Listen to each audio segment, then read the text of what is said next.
Lesson 3 activities. A, limit as x goes to 3 of x squared plus 5. So the first thing we're supposed to do when we see a brand new limit is just plug in. Once in a while we will get lucky. If we just plug in 3 for all the x's, we get 14, and that is the answer. It is not a guess, and this problem is done. But still, we're going to go through our paces and take a look at a graph and take a look at a table just to confirm that 14. So here we go. All right, so we're going to type in x squared plus 5, and we can look at the standard window. Whoa, goodness. Let's try that again. X squared plus 5, and we can look at the standard window. But the problem is that at x equals 3, the graph is off the top of the page. So we're going to change the window. This negative 10 to 10 is fine, but this isn't big enough. In fact, I already know it's got to go up to at least 14, but we'll go up to 20. And how about we go up by 2's maybe, so there aren't so many hash marks on the y-axis. And graph now. And so we're interested in x equals 3, 1, 2, 3, that's right here. And we're interested in knowing the y value up at this spot. Let's see, 2, 4, 6, 8, 10, 12, 2, 4, 6, 8, 10, 12, 14, something like that. I feel okay. X equals 3 is up there right around 14. That seems reasonable. And then also, if we want to look at a table, we'll go into table set, that's second window. Change independent from auto to ask, and then do second table, and it gives us a bunch of blanks here. Now, we're not doing 0.1 and 0.01 and 0.001. We're picking numbers near 3. So for example, 3.1 and 3.01 and 3.001. I'm just going to put a plain 3 here. Now, in many problems that we do, that's going to give you an error, but in this case, just plugging in 3, of course, gives us the right answer of 14. But we should also plug in numbers on the left of 3 so that we can see the pattern holds on both sides of 3. So looking at these numbers here, it sure looks like they're approaching 14 from above 3, and it looks like they're approaching 14 from below 3. So 3 different ways to think about the limit here as being 14. For part B, again, it's a brand new limit, so we should just plug in and see what happens. So plugging in x equals 9, square root of 9 minus 5 minus 2 divided by 9 minus 9. That bottom is a real problem. Let's see what happens on the top. 9 minus 5 is 4. Square root of 4 is 2. Subtract 2, 0 over 0. How about that?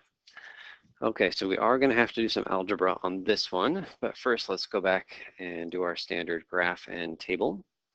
So here we're going to type in, make sure you put open parentheses around the numerator, the whole numerator, square root of x minus 5, close the square root, subtract the 2, close the top, divided by open parentheses for the whole bottom, x minus 9, close parentheses there. Okay, let's go with the standard window. I don't know exactly what this graph looks like. Well, I'm interested in what's happening at x equals 9. I surely can't see anything reasonable on this window, so let's go to a different window. So I want to know what's happening near x equals 9. How about we go from 8 to, let's go from like 7. Oh, goodness.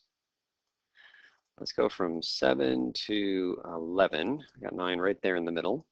And then the y max and y min, well, it sure looked like this thing was just above the x-axis that whole time. So how about we go like 0 to 2?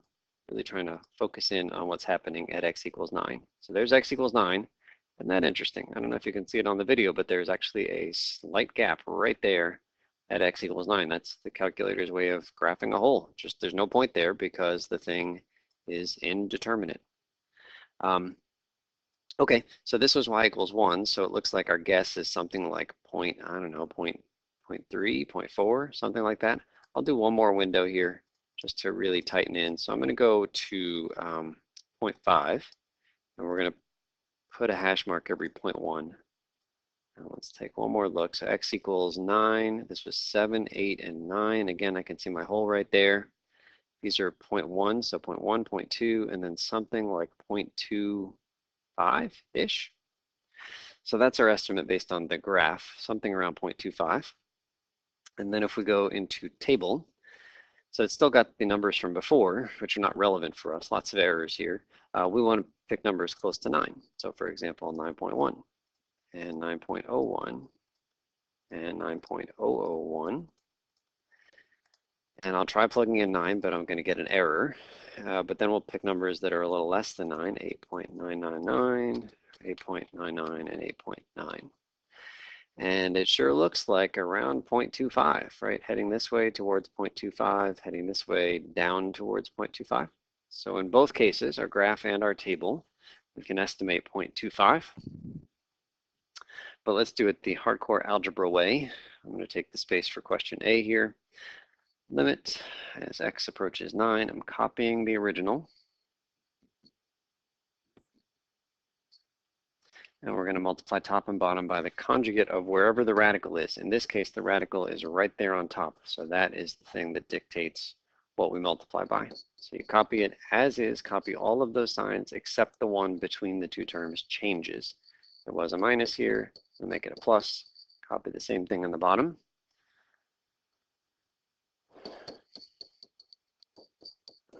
Okay, on the bottom, we're just going to copy everything as is. Don't do any distributing there. We have to distribute only in the place where we were rationalizing. So we're going to FOIL here. Firsts, outers, inners, and lasts. When we do the firsts, this times this, we just get x minus 5. Those radicals all cancel. When we do the outers, that's a 2 times radical x minus 5, and the inners is a minus 2 times radical x minus 5, and they're the same but opposites, so again, they cancel.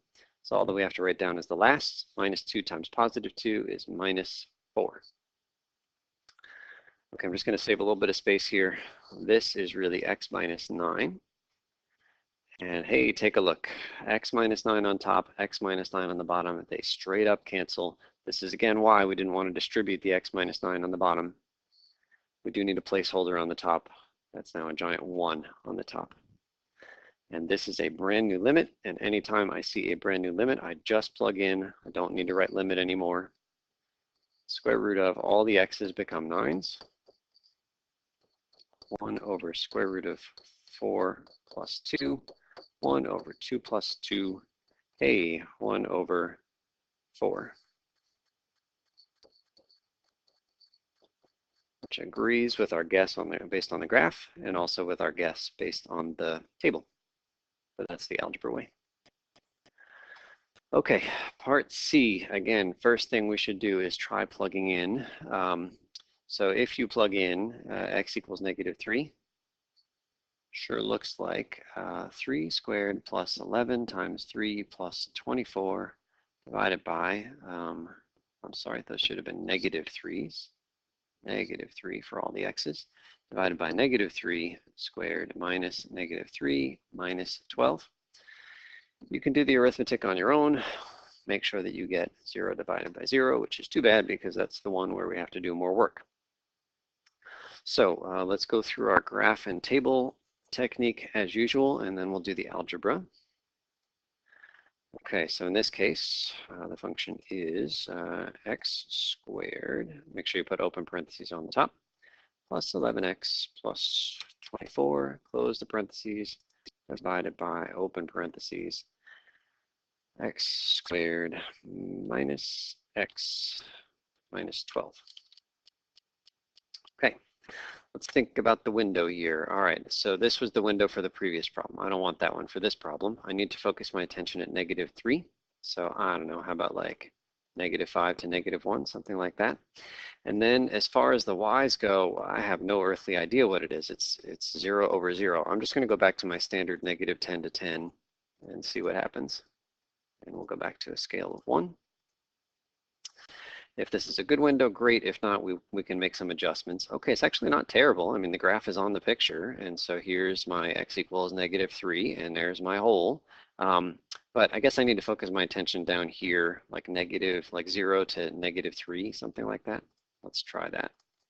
So a y min of negative 3 and a y max of 0. And here's the negative 3 I'm interested in. So it looks like it's right here, right above negative 1. So if we wanted to just do one last attempt at this, let's try negative 1 to 0. And we'll go by 0.1s. And then we'll make our guess. So negative 3 for x is right there. There's a tiny hole right there. Looks like it's around this hash mark here. So I guess that's negative 0.8, negative 0.7, something like that. So that's our guess based on the graph. We'll go to our table. We're going to change all these numbers because those aren't the ones that we need. We need negative 3.1 and negative 3.01 and negative 3.001. And these numbers are looking right around what we had said, negative 0.7 or negative 0.8. Negative 3 is going to give us an error. And then on the other side of negative 3 is negative 2.99 and negative 2.9. One more 9 on this one. Negative 2.999 and negative 2.99 and negative 2.9. And we're making our best guess here. Okay, so I don't know that it's going to negative 0.7 exactly. I guess my best guess would be like negative 0.714. It might not be a perfectly nice number for this one. But anyway, the graph and the table agree. So let's do the hardcore algebra. Should give us the exact answer. So different technique here. The technique is given in the hint is to factor and cancel. So we're going to factor the top, 2 sets of parentheses, and the bottom is also going to be 2 sets of parentheses. Lots of ways to factor quadratic trinomials. Make sure you pause here if you haven't had a chance to think about how to factor. You could use the box method or trial and error. There's some product sum stuff happening. However you get there, you need to get to x plus 8, x plus 3 in either order. And on the bottom, x minus 4, x plus 3. And lo and behold, we can cancel. X plus 3 is exactly the same top and bottom. And so we've got a brand new limit. Copy this one last time. And all we do is plug in. We see a new limit, we plug in. So all the x's become negative 3s. Don't write the limit anymore. At the stage where you plug in, you don't write the limit. So upstairs is a 5, downstairs is a negative 7. So negative 5 over 7 is our answer. Let's see if that agrees with the negative 0.714 that we were getting before. So if I type in negative 5 divided by 7, hey, negative 0.714 and change. Okay, part D says don't try to confirm this one algebraically. You can plug in. So plugging in is a fine idea, but nothing good is going to happen when we plug in. It looks like tan of 0 over 0. And tan of 0 is 0. So again, it's our old friend, the indeterminate form. So we're going to go to the graph again. Tan of x divided by x. Every time we hit one of these 3 trig buttons here or the inverse trig buttons in yellow, we got to make sure we're in the right mode. All of calculus is done in radian mode. So we are in the right mode, and now we'll graph. Let's look at the window. So that window is no good because I needed to include 0. Let's just do the standard window. So zoom 6 will get us to minus 10 to 10 on everything. I got this kind of like heartbeat looking thing. I'm interested in what's happening near x equals 0, which I can see right in here. So I guess I can zoom in. I think we'll just do one shot at this. So like negative 1 to 1. And then maybe, I don't know, 0 to 2. I don't think it got very high. So just looking at what's happening at x equals 0, this is the hash mark at 1, and that's the hash mark at 2, and it sure looks like the limit is close to 1. Looks like it goes right through there. Now, technically, there's a hole at that spot. Can't see it because the y-axis is covering it. Let's go to the table. And again, we're doing numbers near 0, 0.1, 0.01, 0.001. We can try plugging in 0, and it's going to yell at you. And then we can do some negatives. Negatives.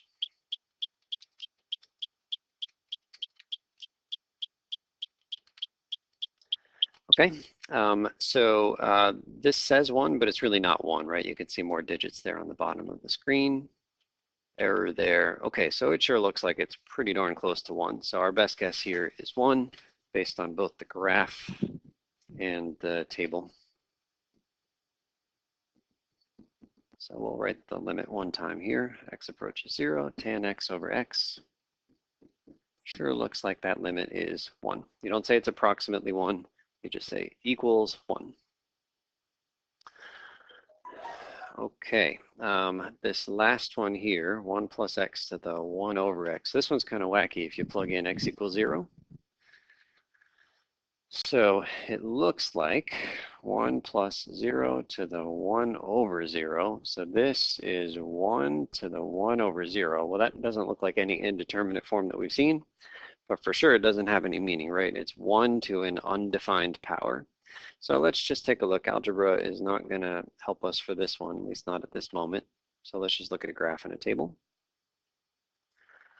1 plus x to the, make sure you put parentheses around the power here, 1 divided by x. Okay, zoom 6, I guess. I don't really know where this thing is going to be. I'm interested in what's happening at x equals 0.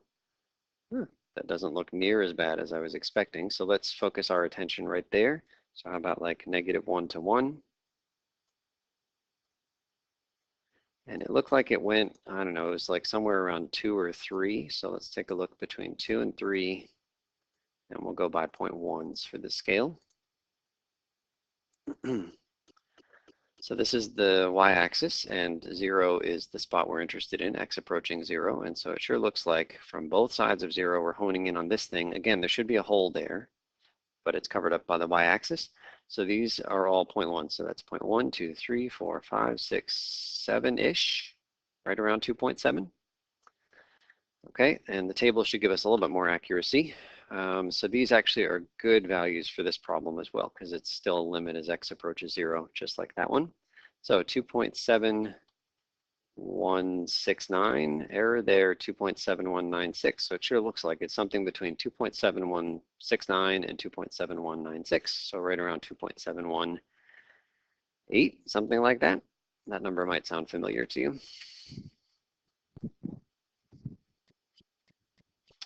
So for right now, it is just a guess that the limit as x approaches 0 of 1 plus x to the 1 over x is 2.718-ish. Hard to say exactly. Okay, number 2, we're going to write this analogy. Average velocity is to secant line as instantaneous velocity is to, I didn't need to write line there, did I? Secant line as instantaneous velocity is to tangent line. Informal definition of a limit. You can read that on your own. Pause the video here. There's a more formal definition. You can ask me about it outside of class. Sometimes it's useful to consider limits from each side separately. So if you see this little plus sign right here to the top right of the number, that means x is approaching the number from the right. And if you see a minus sign, that means we're approaching from the left. So let's find the one-sided limits using good notation for the function pictured. Okay, here we go. Limit as x approaches 2, the little plus sign, and then I'm going to copy the function, which is just called f of x, equals, and we're going to put a number. But let's also do limit as x approaches 2 from the left of f of x equals some number. Okay, let's give this a shot. As x approaches 2 with the plus sign, that means from the right. So x equals 2 is here, and we're approaching x equals 2 from the right, which means that I'm tracing along the function f of x towards x equals 2 from the right, and it looks like I'm headed up towards that empty circle, and that empty circle happens at y equals 3. And that is our answer. As x approaches 2 from the right, the function approaches 3. Let's take a look at the other limit as x approaches 2 from the left. So here, we're approaching the same 2, but from the left, which means we're on this branch of the function, which means we're approaching a completely different open circle. And what is the y value at that open circle? Is -1, and that is our answer for the limit. As x approaches 2 from the left, the y values approach -1. Now they never actually get there because that's an open circle, but that's okay. The definition of the limit doesn't say anything about what's happening at the point, only what's happening very, very nearby. Okay, but if I asked you for the limit as x approaches 2, that is this one here, with no plus signs or minus sign, not a from the right or from the left, but just the full-fledged hardcore limit, Well, that limit doesn't exist because in order for the limit to exist, the function values would need to hone in on a number, a single number. And in this case, they don't hone in on a single number. When you come from the right, we approached y equals 3. But when we came in from the left, we approached y equals -1. And so that limit doesn't exist, which you might abbreviate DNE. So it should be clear that a limit will exist if and only if the one-sided limits both exist and are equal. Got to have them equal to each other in order for the two-sided or regular limit to exist. Okay, in each of these three pictures, the limit is 2 as x approaches -3. We got to make sure we buy that. So as x approaches -3 from both sides here, the y values are all approaching 2. Great. Same deal here. Y values are approaching 2, and then the same deal here. And so the point of this example is to convince you that it doesn't matter what's happening at the point as far as limits are concerned. Limits just care about what's going on very nearby the point. And so if the function is completely not defined at that point, that's okay. Maybe the function has a hole there, but it is defined at the point somewhere else. Or maybe the function is defined and it agrees with the, what the function values are approaching. None of those make any difference. The limit considers all three of those to be exactly the same as each other. Okay, here's some limits that have to do with end of behavior. Limit as x approaches infinity of x to the fourth. Okay, let's get a quick sketch of x to the fourth. Looks an awful lot like x squared.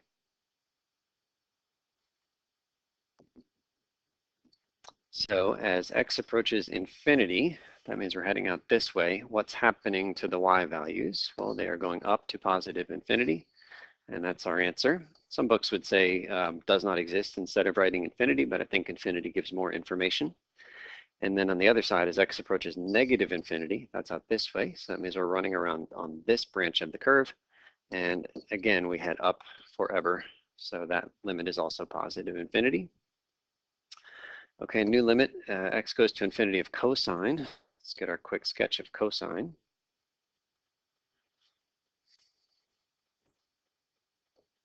Okay, so cosine is up here at 1, and then it comes down, and then it goes up, and then it repeats forever. And it goes to the left forever as well. And as we approach infinity, that means we're running this way, which means we're running this way along the curve. And so what's happening is our graph, our y values, are oscillating between -1 and 1 and hitting every number in between -1 and 1 infinitely often as we run to the right on this curve. So the question to us is, does this limit, does the function approach a single value? And the answer is no. This one has infinite oscillations, and that's a common reason for a function to fail to have a limit. Okay, brand new definition. A function is continuous on an interval if you can draw it without picking up your pencil. So that's a very rough definition. More rigorous definition says that a function is continuous at a point x equals c if three conditions are met. First, we need the function to be defined at c. Second, we need the limit of the function to exist at c. And finally, we need the limit of the function to equal the function value. Okay, more alphabet soup there. Let's take a look at some pictures to clarify. There are 4 basic ways for a function to be discontinuous. We just defined something continuous. This is the opposite. This is failing to be continuous or being discontinuous. So our choices for why each of these pictures fails to be continuous are up above, 1, 2, and 3. Okay, so in number 1 so I'm just looking at this thing here. Is the function defined at x equals c? So there's c. Here's a big old hole. The function doesn't have any dots any place there. So no, the function is not defined at x equals c. So this one fails to be continuous because of condition 1. Let's take a look at the next picture.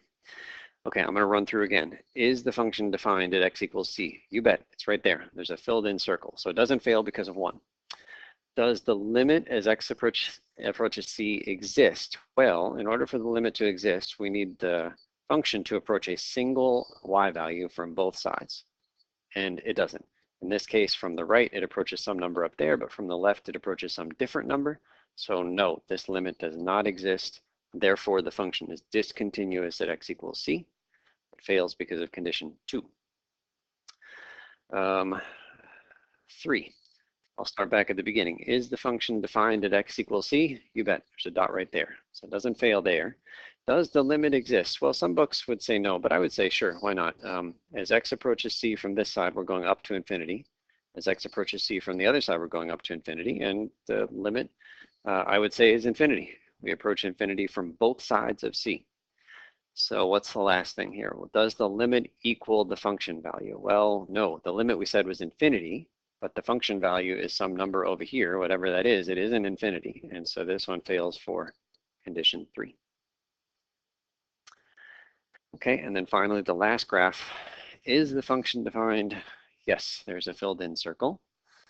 Does the limit exist? Well, as you approach x equals c from both sides, do we hone in on the same y value from both sides? Yes, we do. The limit exists. But the last condition, 3, says that the limit needs to equal the function value. Well, the function value is right here. I don't know what it is, but it's that number. And the value of the limit is here. Limit as x approaches c of f of x. I don't know what that number is, but for sure it's not the same as the red f of c. And so this one also fails for condition 3. So that's called a jump discontinuity. Sorry, that's a removable discontinuity there. The jump one is more like part B. Okay, 13, find the values of k that will make this function continuous on all real numbers. All right, here we go. So this function has two rules.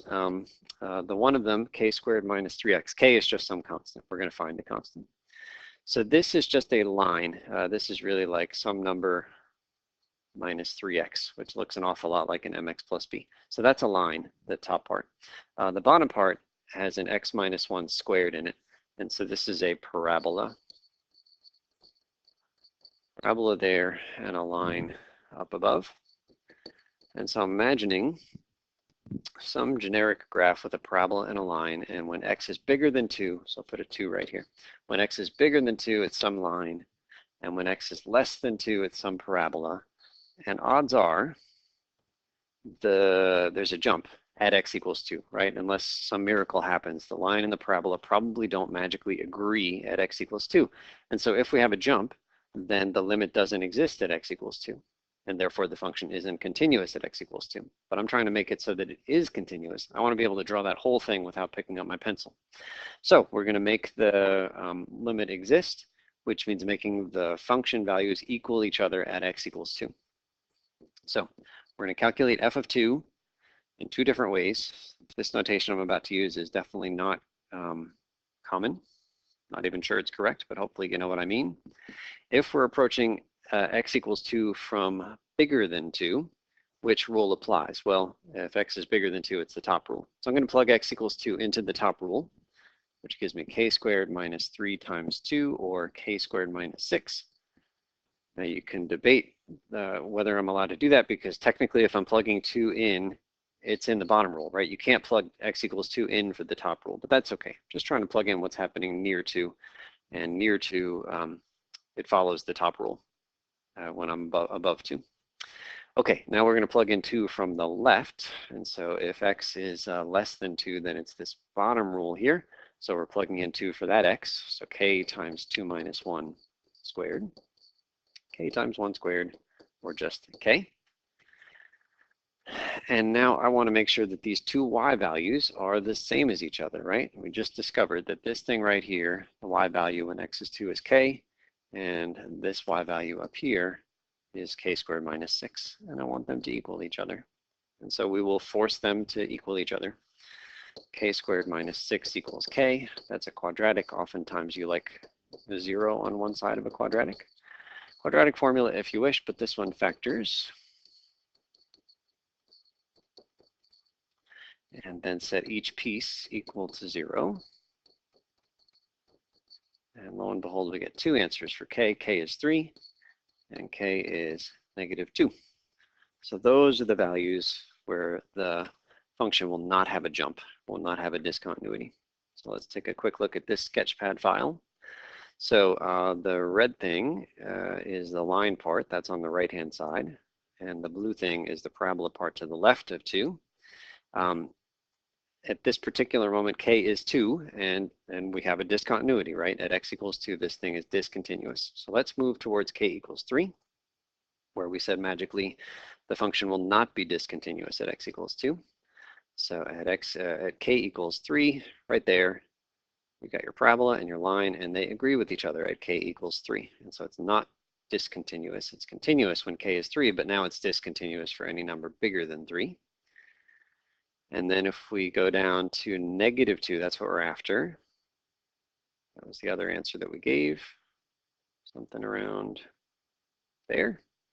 And you can see, yeah, that seems reasonable. That's another spot where they are continuous, where the function is continuous, because these two pieces meet perfectly when x is 2. Also, I want to point out that